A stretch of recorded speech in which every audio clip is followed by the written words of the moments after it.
ৰঙা নদীৰ বিভিন্ন স্থানত কেইবাটাও উন্নয়ন আঁচনিৰ আধাৰশিলা স্থাপন কৰিলে সাংসদ প্ৰদান বৰুৱা মন্ত্ৰী ৰণোজ পেগুৱে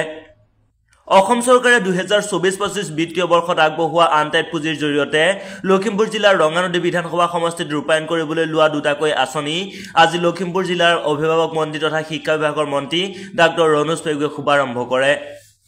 লখিমপুৰ লোকসভা সমষ্টিৰ সাংসদ প্ৰদান বৰুৱা জিলা বিজেপিৰ সভাপতি শ্যামল শৰ্মা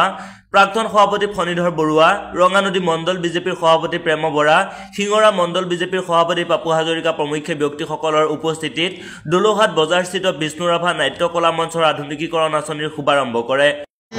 আমাৰ ইয়াতে আনটাইপ ফাণ্ডৰ এটা ইয়াতে সভা সমিতি সদায় হৈ থাকে এই ঘৰটো ভাল হৈ থকা নাই বিলখনো ভাল হৈ থকা নাই তাৰ কাৰণে 10 লাখ টকা এটা পুঁজি আবণ্টন কৰা হৈছে যাতে বিলখনো ভাল হয় সভা সমিতিবিলাকো ভাল হয় আৰু লগতে কিছুমান ফ্লেক্সিব স্কিম চলি আছে এই বিষয়বিলাকো ৰাইজৰ আগত দাঙি ধৰিছোঁ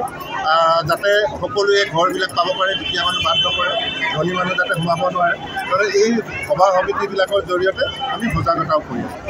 আনটাইপ পুঁজিৰ জৰিয়তে আগবঢ়োৱা 10 লাখ টকা ব্যয়েৰে মঞ্চৰ নিৰ্মাণ সঠিকভাৱে সম্পন্ন কৰি ৰাইজক সেৱা গ্ৰহণ কৰিবলৈ সাংসদ প্ৰদান বৰুৱা আৰু মন্ত্ৰী ডাঃ ৰণোজ পেগুৱে আহ্বান জনায়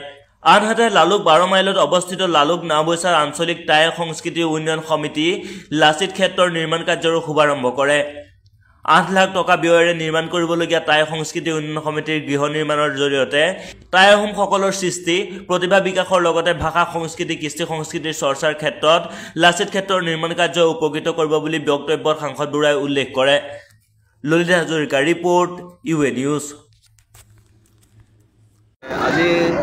লখিমপুৰ লোকসভাৰ সমষ্টিৰ সাংসদ প্ৰদান বৰুৱাদেৱে আহি আমাৰ দোলোহাট বজাৰ অৱস্থিত বিষ্ণুৰাভা নাট্যকলা মঞ্চলৈ 10 লাখ টকা অনুদান আগবঢ়াইছে আমি অতি সুখী বিষ্ণুৰাভা নাট্যকলা মঞ্চৰ পৰা তেখেতক বহু ধন্যবাদ জ্ঞাপন কৰিছোঁ তেখেতৰ সুস্বাস্থ্যৰ দীৰ্ঘায়ু কামনা কৰিছোঁ আমাৰ বহু আশা আছিল সুন্দৰকৈ এটা ইয়াত মঞ্চ নিৰ্মাণ কৰা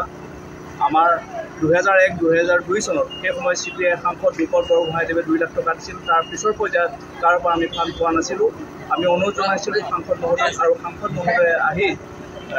আজি 10 লাখ টকা ঘোষণা কৰি থৈ গৈছে আমি কামখিনি সোনকালে সুন্দৰকৈ এই সমাজৰ অনুষ্ঠানৰ ভালকৈ কাম হোৱাকৈ ৰাইজৰ কাম হোৱাকৈ কামখিনি আগবঢ়াবলৈ চেষ্টা কৰিছোঁ